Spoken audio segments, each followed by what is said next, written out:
Hello, everyone, and welcome to No Off Season, presented by MassMutual. I'm Zena. And I'm Sabreena Merchant.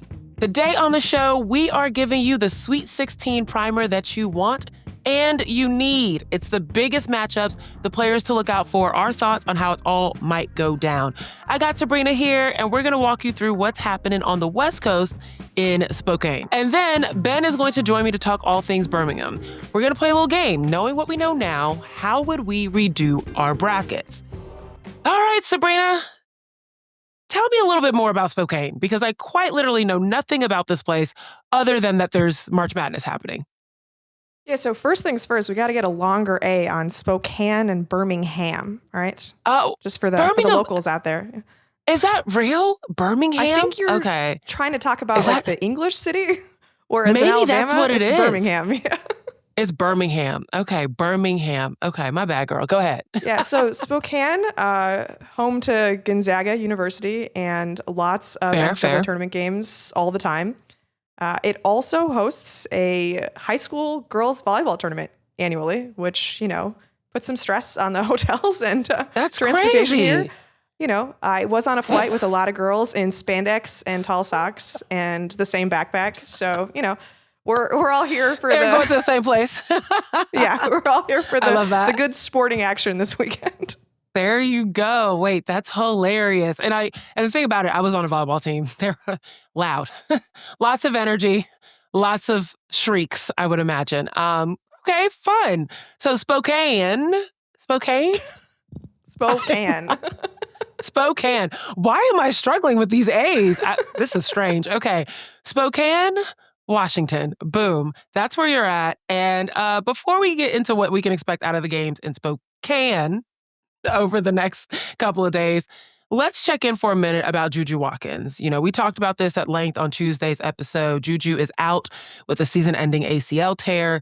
What can you tell us about her plans moving forward in terms of surgery and recovery? And then also, how long may she be out? Yeah, so ACL tears really differ in how long you want to wait before you get in for surgery. There's just some people want to wait a little bit longer to get a little bit more mobilization so that the knee doesn't stiffen up during surgery. If other ligaments have torn at the same time, then it might be necessary to go in a little bit earlier just to stabilize the knee before, attacking the rehab. So, I'm not actually terribly versed on all of the dynamics with JuJu's knee, but I would say that based on the fact that the school confirmed it was an ACL tear, we're looking at 9 to 12 month recovery timeline for JuJu. Got it. Wow, that's going to be huge. And I know something that we also touched on in the last episode was just like what USC's trajectory looks like now. I was looking at some of the betting odds of their next game against Kansas State, and Kansas State is expected to win by just a little bit more points. Now, I still am learning the terminology around betting in general, but from what I saw, Kansas State is favored by 1.5 points. Now, some people think that this is disrespectful to JuJu in terms of just how much she brings. But if you saw the way that they took care of business, they being USC against Mississippi State, you're thinking, okay, yes, JuJu is gone, but there are some serious role players that have stepped up in her absence. And of course, they still have Kiki Iriafen. Yeah, absolutely. I think this is more not so much about USC, but about Kansas State, who is just better than your average number 5 seed because their body of work was judged on the fact that Ayoka Lee was not healthy for most of the Big 12 season. And now that she is, that's just like another All-American added to that lineup. And, I think Kenny Brooks called them closer to a number 2 or number 3 seed after Kentucky lost to them in that overtime game in the second round. And, when you have Ayoka Lee, everything just flows a little bit smoother because you have that dominant presence who can create a little bit more room for those shooters on the perimeter. This is like the second best 3-point shooting team in the country with, Tamara Poindexter had those 8 threes against Kentucky. You've got Jalen Glenn and Serena Sundell and just a really talented veteran group that knows how to play with one another and is just very comfortable with what they have going on, even though this is their first Sweet 16 in a little bit at Kansas State. But to me, it's really not that. Obviously, JuJu being out makes a big difference, but I think this is also just a reflection of, the Wildcats are actually a lot better than we thought a number 5 seed was going to be. And, that's just a really good team that was in the top 10 for most of the year before the Lee injury happened. For sure. And I'm so happy you mentioned just a few names on the Kansas State side. Number one name thinking beyond, Ayoka Lee, Serena Sundell, like number one playmaker, um, assist-wise in the country, and the veteranship across the board for Kansas State is going to be a huge factor. Their offense runs smoothly. It's going to make USC's defense have to be, on alert. If you guys want a really great story on this matchup, Grace Rayner did a great matchup story on and Kansas State versus USC. Go read that on The Athletic. But lots of other matchups that are going to be happening, of course. LSU versus NC State, that one I'm particularly excited about, especially considering the way that NC State plays defense and the way that LSU plays offense. I mean, this is going to be a matchup for both sides of the ball.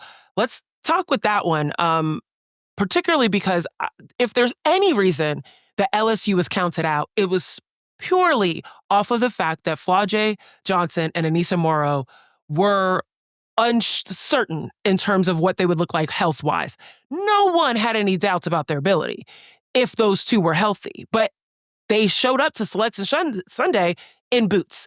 So now Flau'jae Johnson and Anissa Morrow have put the entire NCAA on notice, like, oh, we're back. We're out of the boots. We are playing well. We're on the glass. We're getting to our spots. At NC State now will have their hands full with those two. But Isaiah James is a walking bucket on the NC State side, and Sanaya Rivers is a transition machine for NC State. So what do you think about that matchup that's happened on Friday? If this is not the highest scoring matchup in the Sweet 16, I'm going to be severely disappointed because you look at the way NC State put up points against Michigan State. You look at what happened with LSU and Florida State in that second round where, 1-point game at halftime and LSU just goes on an absolute tear in the second half. And the power offensively of their big threes, whether we're talking about Flau'jae, Michaela Williams, and Anissa Morrow, or Isaiah James, Sanaya Rivers, and Zoe Brooks, just they're all capable of going off, getting really hot from three-point range. And, well, I mean, not so much Anissa Morrow and Sanaya Rivers, but all just putting up points in big bunches.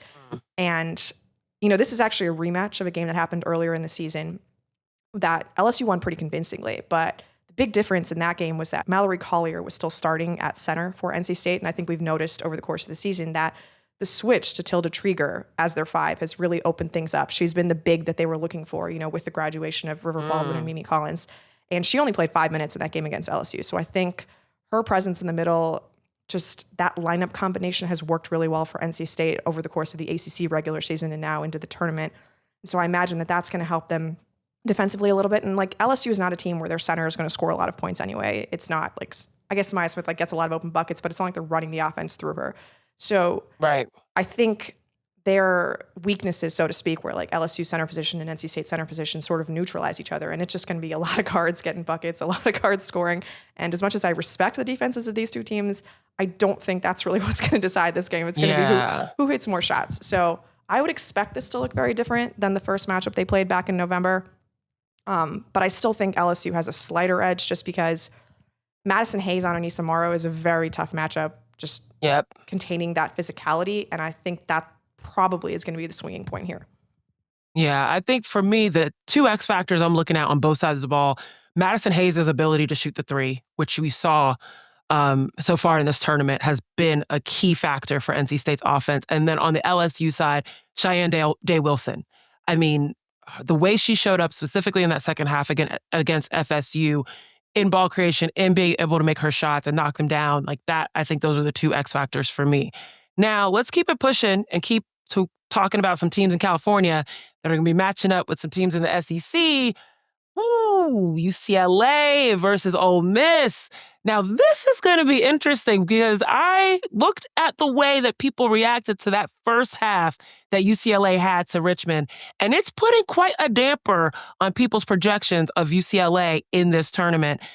They still have UCLA favored over Ole Miss. However, that Ole Miss defense is absolutely making people a little bit more hesitant to cleanly put UCLA into the next round in the Elite Eight. So what are your thoughts there in terms of how Ole Miss can handle particularly the inside presence of Lauren Betts? I mean, I think people are overreacting to one half. Basketball is a 40-minute game, and UCLA pretty comfortably won over the course of 40 minutes. They made their adjustments. Yeah. made their adjustments in halftime, really countered what Richmond was trying to do offensively in that third quarter, showed harder on Maggie Dugan, defended the cuts better. So I thought, honestly, like being able to respond and still win that dominantly is much more impressive to me than like not even taking a punch and not knowing what you're made of in that case. But as far as Ole Miss goes, we talk about their defense all the time. It's stifling. It's aggressive. They force a lot of turnovers. They, do really well on the offensive glass. But I almost think that like you just need to be a better offensive team to really contend with UCLA because their offense is going to figure you out. Nobody has the tools to counter Lauren Betts. And, you think about the Ole Miss center rotation. A lot of it is Christina Walla, who spent the first 2 years of her career at UCLA. So she was a teammate of Lauren for one season at UCLA. And I mean, I don't know this for sure, but I feel like if she could have hung with Lauren in practice, she probably wouldn't have left UCLA. So I think that's going to be an interesting matchup. And I really just think UCLA has too many offensive weapons. Like they're going to be able to spread the floor. Ole Miss does a very good job of protecting the paint. I feel like a lot of their defensive reputation comes from that upset win that they had over Stanford a couple of years ago, but that was a Stanford team that really couldn't shoot. And this UCLA team has a lot of good three-point threats, whether we're talking about Tamia Gardner, Gabrielle Jaquez, London Jones. When Kiki Rice is hitting from distance, this team is basically unbeatable. So I think this is a lot more about Ole Miss having enough offense to keep up with UCLA, and I just don't see that happening. Yeah, and on that same note, UCLA locking in, right? Like I almost feel like it's UCLA's game to lose. If Ole Miss is doing everything they can on defense, but they just don't have their offense, it's UCLA's game to lose if they don't have the offense necessary to combat that. Okay, let's keep it pushing then. Now with JuJu Watkins going out for USC, people feeling hesitant about UCLA's one half against Richmond, a new favorite has started to emerge, and I'm talking about UConn that will be going up against Oklahoma, who, by the way, just got the number one 2025 recruit in Aaliyah Chavez. So huge addition to their roster for next year, but that's next year. Let's talk about this year. So right now, UConn will be dancing against Oklahoma, and the way that UConn moves in transition in the half court, if Paige Beckers is like, I do feel as if Paige Beckers is like, people hitting their shots. All right, cool. I'm gonna chill. I'm gonna set people up. I'm gonna do my thing. People aren't hitting their shots. All right, cool. Let me take the game over, right? Like the versatility they have in the tools that they have in Sarah Strong and Paige Beckers to take over games. Like, I don't know what that's gonna look like against Oklahoma. I'd love to ask you, Sabreena, what are your thoughts on that matchup? I mean, my first thought is that when Aaliyah Chavez said, I can't wait to bring a championship to the city of Norman, I like literally gaped at my television. I was just like, Norman? Did I hear that right? But first of all, I don't hear people talk about the city of Norman all the time. Norman ever. Anyway, yeah. She said Norman. I was like, that's Oklahoma, right? Anyway, great week for the Sooners. First time in the Sweet 16 since 2013, bringing in the number one recruit in the country. This is a very senior heavy team. So hashtag winning for Oklahoma. Right. They're winning right now. I think for me, this game really comes down to what Oklahoma is going to do in terms of their ball control. Like they can score really well against even good defenses, but they have a tendency to just get a little loose, a little careless. Part of it is just a style of play. They like to get up and down. They like to play fast, but you cannot turn the ball over against UConn. You just cannot do that at a high rate because they're already so efficient in the half court. So to give them transition opportunities, that's really where those game-breaking runs start to happen. So to me, turnovers, big thing to look at. And then how dominant can Reagan Beers be in this matchup? Because Sarah Strong, one of the finer defensive players in the country already as a freshman, she is a little bit smaller than Reagan Beers, but has been really effective this season. I think she's kind of been more of like the power forward on defense. You see her a lot on the perimeter creating turnovers, but I wonder what they're going to do in this matchup. Like, is Chanel Alfie going to get the main assignment on Beers inside? Or are they going to, send some help at her? I think, just being able to control the tempo is going to be so important. And sometimes like you just don't want to let UConn get out and run either. So the problem is like Oklahoma is also a fast-paced team. I really don't know. UConn is just so good. Yeah. It's so good. They really are. They really are. I mean, I picked them to go ahead to the Final Four. And even with, before the absence of JuJu Watkins. But with UConn, I love you bringing up the Reagan Beers matchup because I see Janelle Alfie on her with dig downs coming from UConn and having Sarah Strong kind of play that rover. You saw her at the top of the key playing defense, being able to get blocks and then steals and then finishing in transition. I feel as if that's something that they'll want to capitalize on against Oklahoma and having someone with that size of Sarah Strong on them. All right, on their guards on the perimeter. All right, let's close it out. Just overall thoughts on the Sweet 16 in Spokane, like things that you're going to be looking out for, maybe that we haven't touched on, things that you're most excited about, because I know you have a long week and weekend ahead of you. Just want to close out before we go. Well, for one, I'm happy we're on like the non-rematch side of the bracket. I think there are three rematches on the Birmingham side. So we only have the NC State LSU one. And again, we talked about why I would expect that matchup to look a little bit different just with the rotation shakeup at NC State. So just nice to see like teams that haven't played one another and what are they going to do? Like you get hit and you only have 40 minutes to respond, right? So what's that going to look like? The Reagan Beers Bowl, having originally like considered UConn when she came out of the portal from Oregon State and then eventually chose Oklahoma. That's always fun. And then with UCLA, like I think just the pressure of being the overall number 1 seed, like it's one thing when you're at home and you've hosted tournament games before, you're expected to win those games, but it's not an unfamiliar environment. But like with USC going through its struggles now, South Carolina, had a tough half against Indiana. There's a certain expectation for UCLA to get to the Final Four. That's something the program has never done, right? So I think I'm just interested to see how they respond to the burden of like being the favorites, right?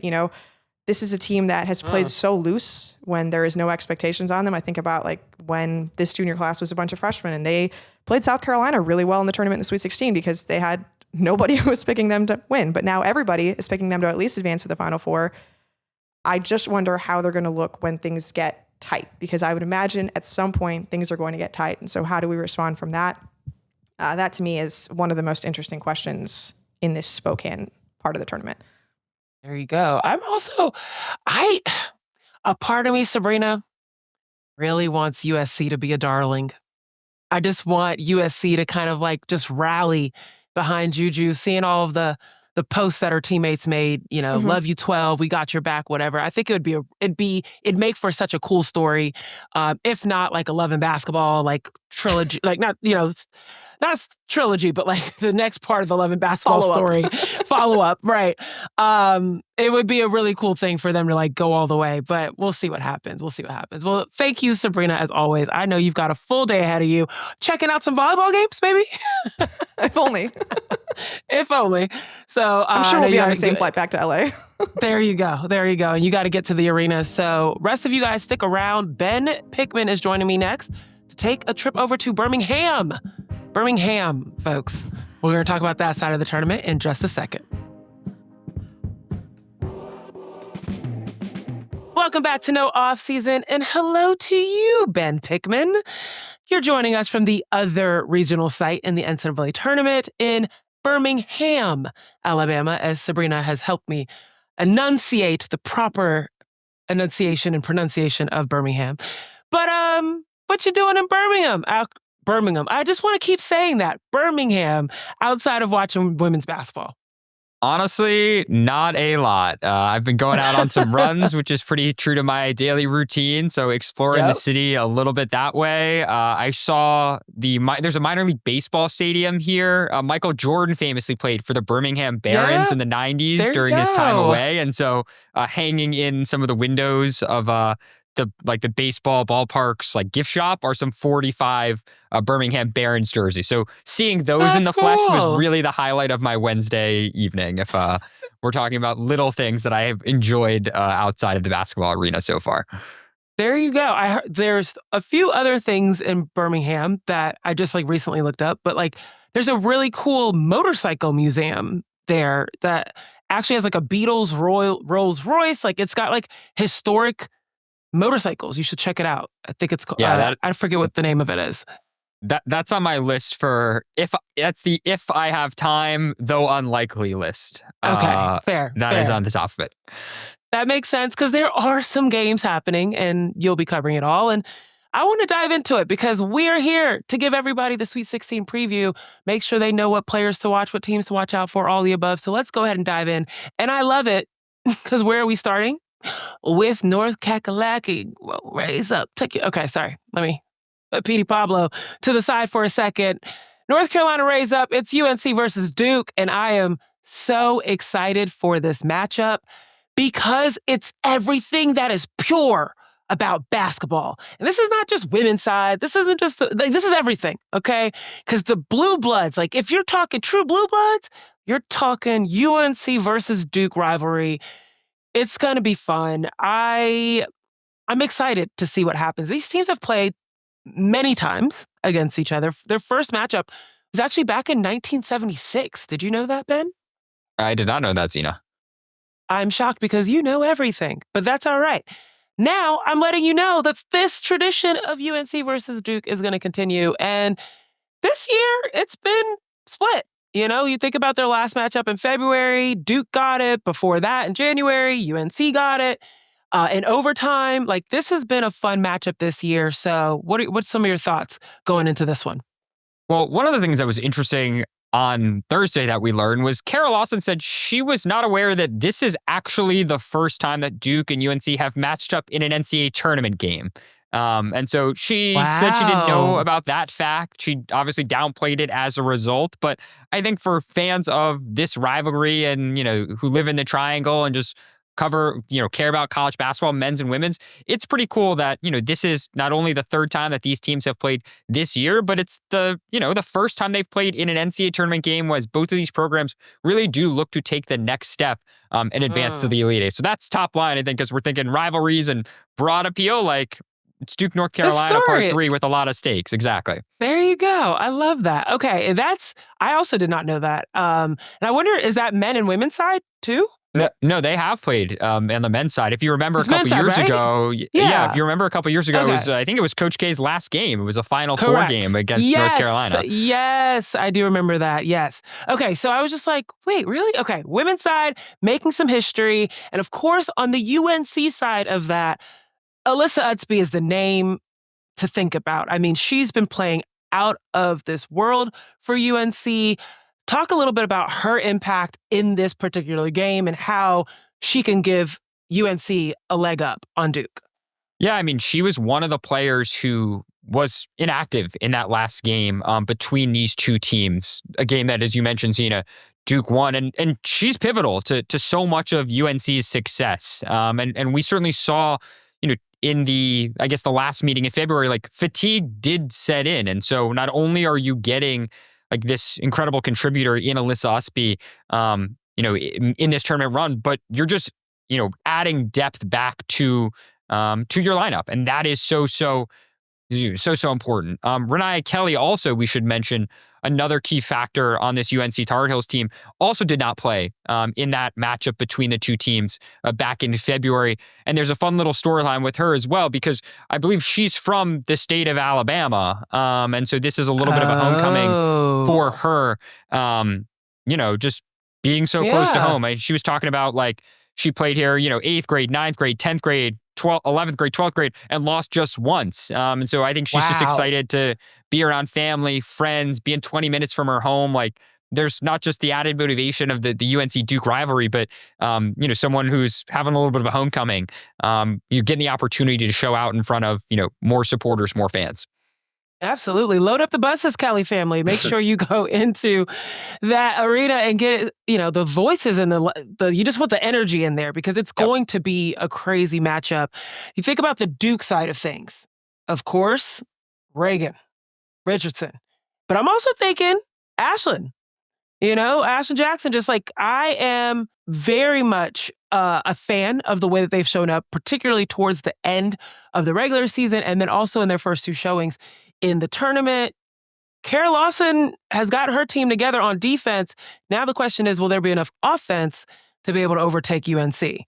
Right. And one of the big boosts that they're going to get back is Toby Fournier, the star freshman Right. for Duke.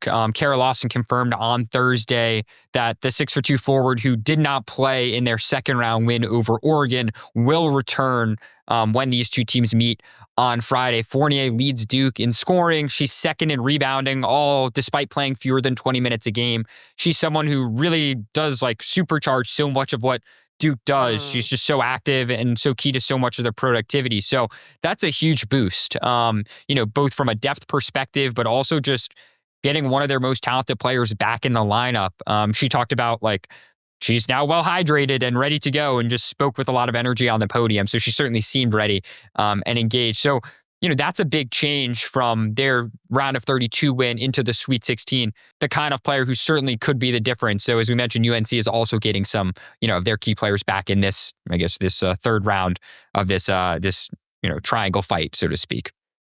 Well, I could keep going on and on about Duke and UNC because I just love this matchup. Aluchi Okononwa, like there's so many aspects of the defense, especially on the Duke side, that I'm just like very excited to see in action. But we got other teams to talk about. South Carolina is trying to make their way back to the big dance, trying to get back-to-back titles here.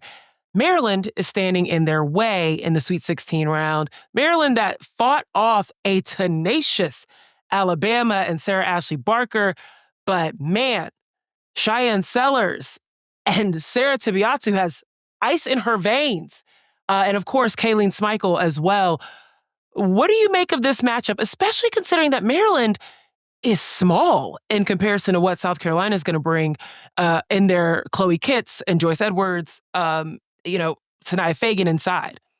Yeah, I mean, the thing that kind of stuck out to me from talking to some of the Maryland players on Thursday was they are an experienced group too, right? With a ton of, juniors and seniors really leading the way in terms of being their key players. And they have a number of them who, Coach Brenda Fries just throws out and have produced throughout this season. And so for an experienced group, like they don't seem rattled or fazed by the environment that they're going into. Instead, I think they recognize that, this is the last opportunity that they're really going to have to play with each other. And so, I think they were, they felt so many emotions after that win over Alabama and talking to some of the players. They felt, relief, the exhaustion, excitement, obviously, excitement not just about winning the game, but also continuing their season. And like one of their guards told me that in some ways they see this a little bit like iron sharpened iron in going up against South Carolina, insofar as that like they're also, Maryland is a really deep team. And there isn't one player alone who can produce, right? You mentioned Tibiasu or Smikle or Sellers. They're just some of the key players on Maryland. South Carolina is a lot like that too, right? You have Sanaya Fagan, you have Tahina Paopao, you have Mylasia Fulwiley, you have Joyce Edwards. You could keep rattling off names. It's what makes them so dangerous. And so I do think, maybe there's a little bit of an advantage that Maryland might have compared to some other opponents because they're really deep too. We'll see. South Carolina is the 1 seed. They've been dominant all year for a reason. But, it's just one interesting thing about this matchup in particular and how they fare against each other. I love you mentioning that because it's true. These two teams do have deep benches. They do have some veteran players. The difference, though, in the veteranship on the South Carolina side is that they've been here, right? They've been at the big dance and they've been successful, whereas Maryland has just been through programs in which, there's so many transfers. How many transfers are on Maryland's team right now? Is it like 10, 9? Honestly, a lot, Zena. Like the 1967 stat you threw out. I don't have that number offhand. Okay. 1976. 1976. But yes. It's just right. But no, Brenda Fries, the head coach at Maryland, brought in a lot of talent from outside the program. And that's one of the things that everyone was so excited about this Maryland team was like how quickly they gelled this season and how quickly, to your point of this being their last time that they get to play together. So you do feel this kind of like, I don't want to call it desperation, but this aspect of like, let's fight and give it all we got every time that they touch the floor. For you, on the South Carolina versus the Maryland side, because of the depth, who do you think are your X factors for either team? Yeah, I mean, I still think so much of it comes down to South Carolina's front court. Like, what are you getting from Joyce Edwards? Sure. What are you getting from Sanaya Fagan? The thing in general that I'm looking at is Maryland offense is seldom a problem for Maryland. Like they, are really one of the best offenses in the country, and they attack the basket and routinely get to the free throw line. They average 22 and a half free throws per game. That's normally such an advantage for them. And when you think about, playing in a game of stakes and attacking the basket, going to the free throw line, obviously a way to slow the game down, control the crowd a little bit, and get players in foul trouble. The problem is South Carolina has one of the deepest rotations in the country. 8 players average 19 or more minutes per game. And so, Sellers just attacking the basket and drawing fouls, like that might be less effective against a team like South Carolina who can just throw body after body after body at you. Right. So, look, I don't think Maryland is going to be phased or rattled here. To me, it's can they get stops on one end of the floor? And again, can they try and get to the line the way they want to do it? And can they get the bigs of South Carolina in some foul trouble? Because, I still think the strength of the depth of this roster is still their guards. And so, Sure. Edwards and Fagan have been great. And there are some other bigs that Don Staley has trotted out, but like those two really are the core right now with Watkins going out with an ACL injury earlier this season. So, it's still hard to bet against South Carolina here, but certainly I think Maryland has the talent to make this a real game. And we have seen, Iowa, Indiana last year, or last round certainly pushed South Carolina, and we've seen it in past tournaments too for a quarter, half, or 3 quarters and get pushed. So it wouldn't be surprising to see this game be closer than some people think. When the Sweet 16 stakes are high, people show up. And, I think meet the moment. So this will definitely be a great matchup. Let's keep it rolling to Notre Dame, TCU. Ben, I'm excited about this game. Might be the game of the weekend, Zena. Might be the game of the weekend. There is a lot of energy around this game, and particularly with the backcourts going up against each other. I'm just thinking about a Hannah Hidalgo with, offense, obviously there, the way that she creates offense for herself and also the transition bucket she gets, boom, put that to the side real quick. The defense, though. And I'm imagining Hannah Hidalgo's assignment will be Haley Van Lith. And if you remember earlier this season, one of the very few losses that Notre Dame suffered was at the hands of TCU. And I can imagine that the Fighting Irish want to fight back and get their lick back against TCU. And of course, Haley Van Lith, Sedona Prince, that pick and roll duo, but there's tons of talent around them as well. And then Notre Dame, they've been rocking teams. I mean, just like decking teams on the way to the Sweet 16. The statement is being made. Count us out just because of how we close the season? No. Notre Dame is here. So now, looking at this matchup, what are your thoughts going into this game? Yeah, you mentioned, this is another rematch of 2 teams that played earlier this year. That was a game that TCU beat Notre Dame 80-76 back in November. And it was really one of these games that helped establish the legitimacy of TCU as one of the best teams in the country this year. Haley Van Lith scored 19 of her 21 points in the second half of that game as TCU rallied back from 14 points down. But, for me, this game might be decided not in the backcourt, but in the front court. Because if you remember that game when these 2 teams met back in November, TCU center Sedona Prince, she had 20 points, 20 rebounds, and 8 blocks. 20, 20, and 8. I remember that. In one of the most impressive games that anyone played this season. Kay Koval on the other side for Notre Dame, she went scoreless and fouled out, right? So what are you kind of getting from Notre Dame's front court to try and slow down Prince? That's one of the big questions that I have entering this game. The next things that stick out to me, the Irish averaged nearly 14 bench points per game, but they had merely 3 against TCU. So that's another thing I'm going to keep an eye out on. What are you getting from players not named Miles, Citron, and Hidalgo? And I guess that goes along with the front court question.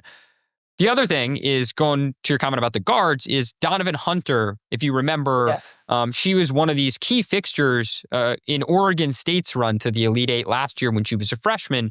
She's now a sophomore, having transferred in. She's now a part of TCU's starting lineup, and she's coming off one of her best games of the season against Louisville. She had 18-6, 4 assists, and a steal. Looked really good, like the Donovan Hunter of last year's tournament. So TCU has a pretty good backcourt, itself. They've led at halftime in 26 consecutive games, too. It's one of my favorite stats of the season. So there's a lot to like about TCU as they enter this game. As you mentioned, Notre Dame's playing really, really well, but this is obviously a big jump up in competition. And, a bad quarter, a bad half, a bad game, all the mojo changing that they might have felt in that first weekend. Well, you lose to TCU in the Sweet 16, maybe things didn't change as much as people thought. Right, exactly. No, I remember vividly that game. Sedona Prince was out there looking like Jonquel Jones mixed with Elena Del Don. Okay, she was turning around, fading, jumping, and it was so.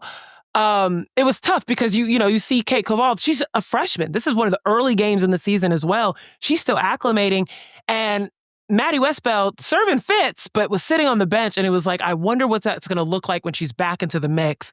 And now she'll be a part of this conversation. One player on TCU, I think, that's included in that conversation, Agnes Emanopu.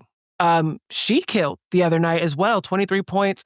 I would just remember the big 4 threes, and she's definitely going to put up some more against Notre Dame. So this is going to be a really great matchup, not only because it's a rematch, but because both teams flooding with talent, both interior and exterior.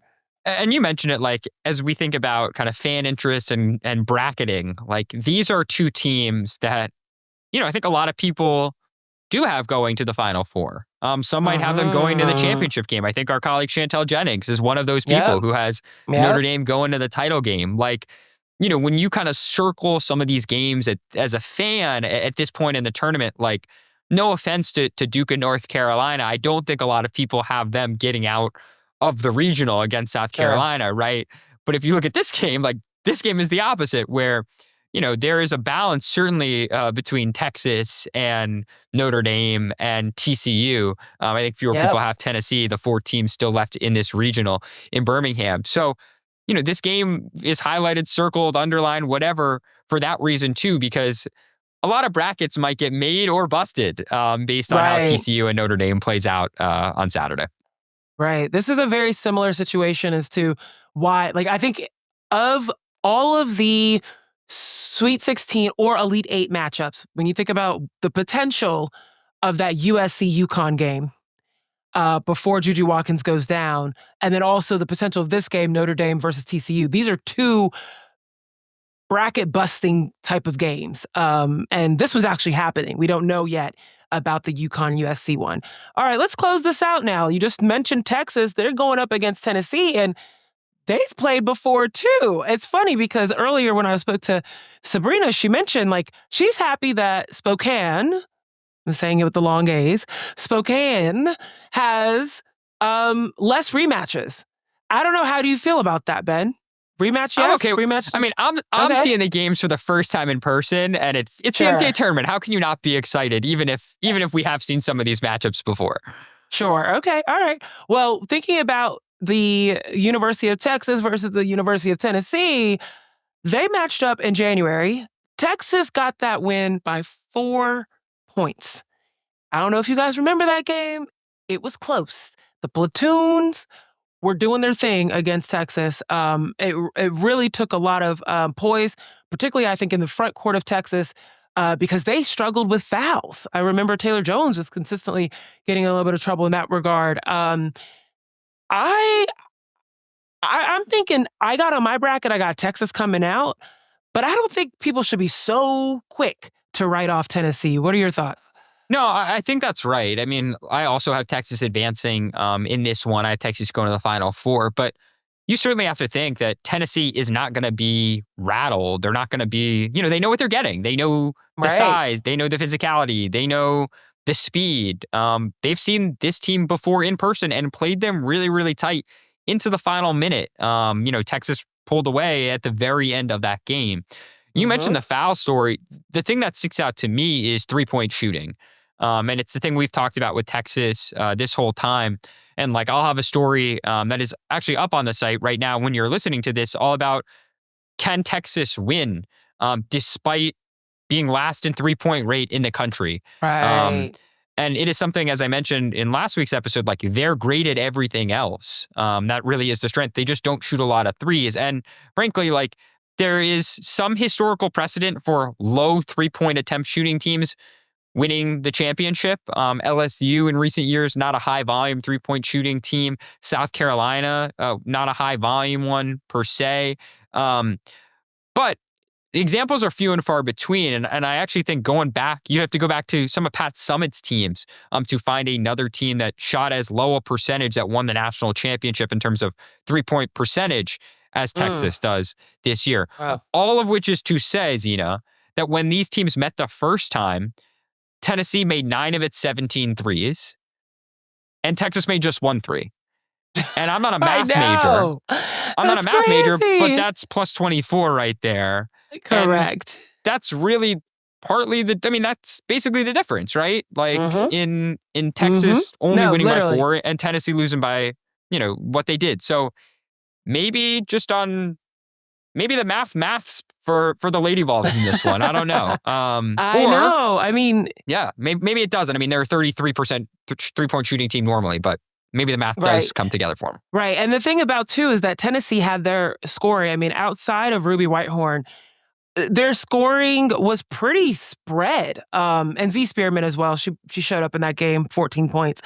Whereas, a lot of the scoring had to come down to, in that matchup, Jordan Lee put up 10 points. That was huge for her to be able to play and contribute. Taylor Jones was consistently showing up inside the paint. It was like a struggle for Tennessee to be able to stop her. And then, of course, Madison Booker had to drop 26 points. And so if you get those girls in foul trouble, you kind of can find struggles and holes within the Texas offense. And so definitely will be interesting to see how all of that spreads out. Now, before I get to, closing everything out, anything we haven't mentioned that you are excited to look at or see or, storylines or anything that we're like, maybe didn't come up in our conversation, but you're absolutely going to keep an eye out for in Birmingham?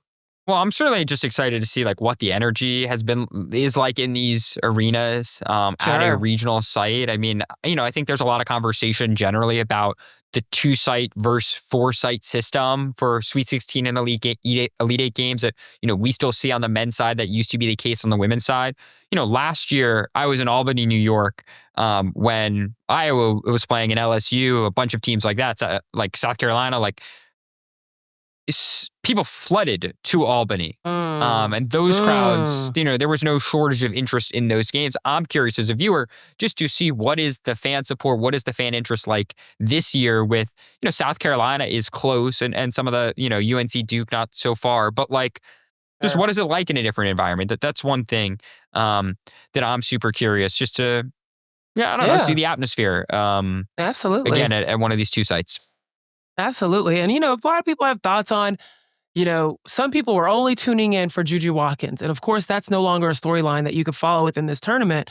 But there are so many other great matchups and obviously star players littered throughout this tournament. And so I think Birmingham particularly is filled with them. And so there's going to be a lot of spiciness, lots of fun, lots of back and forth, lots of where does someone's story end, particularly thinking players like a Haley Van Lith, Sedona Prince before the draft, just thinking about TCU, of course, South Carolina, will they back up the title? There's a lot there. There's a lot of good things to be on the lookout for. And a lot of players, as you said, who might be going to the WNBA very soon or will be going to the WNBA very soon, right? Citron, Miles Likely, here in Birmingham, Fagan, Pow, they're expected to be pros Haley Van Lith, Sedona Prince. I'm just racking the names as I cycle through. Those are just some of them who are headed to the pros. And so this is their last shot. Sion Sellers for Maryland. This is their last shot to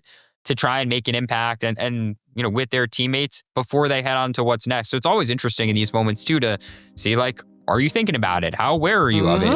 What WNBA personnel is here to watch you for, another time? Those are some of the other questions that I have kind of as an observer of these games. Of course, if you've been following along with our no off-season bracket challenge, You may have noticed that we're not quite there at the top. And when I say they, I mean myself, Ben, Chantel, Sabreena. We let the winning come up to you guys, and we appreciate all of you listening to us and taking our advice to allow yourselves to be so much higher in this bracket challenge than we are. But Ben, I wanted to ask, now that we've seen what we've seen some teams completely blow out others. We've seen some teams step up to the plate and really put up a fight, and we've seen some teams play below par, right? Now, we can't go backwards, but we're going to try just a little. And we're also going to look ahead. Knowing what we know now at the games that are coming up, what are 2 or 3 games you would have marked differently on your bracket? Oh my God. The place I would start is, first of start. all, I appreciate everyone who has listened to our advice and maybe faded our picks, because that clearly was the approach that you should have taken, and not listening to us about upset picks or teams that made a deep run. I mean, Vanderbilt, that one didn't work for me. I thought West Virginia could have made some noise. They look good for a game, but then, bowed out against North Carolina. I mean, the one that I look back and I'm like, what was I thinking, though? I'll lean back on the injury excuse, is Kansas State against Fairfield. I think I got a little too cute with that prediction. Fairfield having a great year. One of the best, non-Power 5 teams yet again. But Kansas State, when Ayoka Lee plays, they've lost once all season. So, that is one that, I'm going to fall back on. Not sure what her role was going to be. Not 100% sure she was going to play. So I'm going to use that as the excuse here, Zena. But boom. That is definitely one game. If I'm doing some self-reflection, I would like that one back for sure. I'm happy you mentioned that, because I feel the same way about, Kansas State. I give myself grace because that Kansas State-Kentucky game was legendary. The fight in that game from both teams was unbelievable. But now, Kansas State being a team that is still very much in contention, in the conversation to move on to the Elite Eight, going up against USC without a JuJu Watkins. Yeah, that Kansas State, I did not pick them over Kentucky, and I think I wish I would have. Another game for me that I wish I would have gotten back, being too cute. Yeah, my Ivy League and HBCU picks. Me picking Norfolk State over Maryland. What was I thinking? Yeah, they handled that one pretty dominantly. And then Harvard. Harvard did not show up against Michigan State. But I will say this, Harmony Turner did. So I'm not so mad about that one. But did you also have Columbia advancing, or where did you have Princeton falling? I only chose Harvard, which is crazy as a Yalie, but I only chose Harvard to advance, and I chose Norfolk State to advance, and I'm like, okay. Now, looking at this actually leads into my next question. Teams that are looking stronger than I anticipated and may go further than originally thought. Kansas State. I think Kansas State had an unbelievable showing against Alabama that kind of showed us what they're capable of. Against Kentucky. And I also think Maryland against Alabama showed us what they're made of. I think the 2 overtime games really solidified the strength and the resilience in both of those squads in Maryland and Kansas State. So those are my 2 that might go further than I anticipated. I don't know if Maryland's going to beat South Carolina, but they'll definitely put up a fight. I think that's a good call. And as we said, Kansas State looks like one of the best teams, so far. Certainly, I think she's set up well to push USC. I'll stick with a team in that region too, and that's UConn for me. They're one of the teams that I feel better about now entering the Sweet 16 than I did heading into the tournament. Now, part of that, unfortunately, is because of the JuJu Watkins injury. The path for UConn to now get to the Final Four is definitely easier because they, in theory, would be playing a Watkins-less Trojans team. But I think even independent of that, I mean, UConn beat Arkansas State by 69 points. They beat South Dakota State by 35 points, 34 points. I mean, it wasn't really close after the first 5 minutes. We've seen AZ Fudd play 2 really, really good games. She had 27 in the opener, 17 in their second round win. We've seen Strong look really good still. And we saw Paige Beckers play like a vintage Paige Beckers game, tying her career high as well in the round of 32. Things definitely seem like they are clicking for UConn. And I get that the competition is going to continue to ramp up, and Oklahoma is going to be, certainly a test with someone like Reagan Beers and some of their kind of shooting around her. But like, UConn looks really, really, really good. And you can throw the seed number out. You can throw the seed number out for sure. Like, it doesn't matter that they're a 2 seed here. Like, they have 1 seed talent too. Beat South Carolina earlier in the year. We don't need to rehash all their history. Like, I picked them to win the title. If there's one thing that I might have gotten right, I think we'll obviously have to see, but I like my chances with the Huskies right now. That UConn pick is very real. If I had one, probably be LSU. LSU's looking a lot better than anyone had anticipated, mainly because of the injuries. I said this with Sabreena earlier, but I can't reiterate that enough. They look like they're back and they're ready for action, and NC State better be ready. All right, that's all we've got for you guys today. Thank you so much, Ben, and also to Sabreena. Thanks to all of you for tuning in. Come back on Sunday. Yes, Sunday. We have a very special episode. We will be debriefing on the Sweet 16 and looking ahead to the Elite 8 games as they start that same day. We're not going to make you wait. We're not going to be behind the times. We are keeping up with you as these games are going on. So make sure you come back and check us out.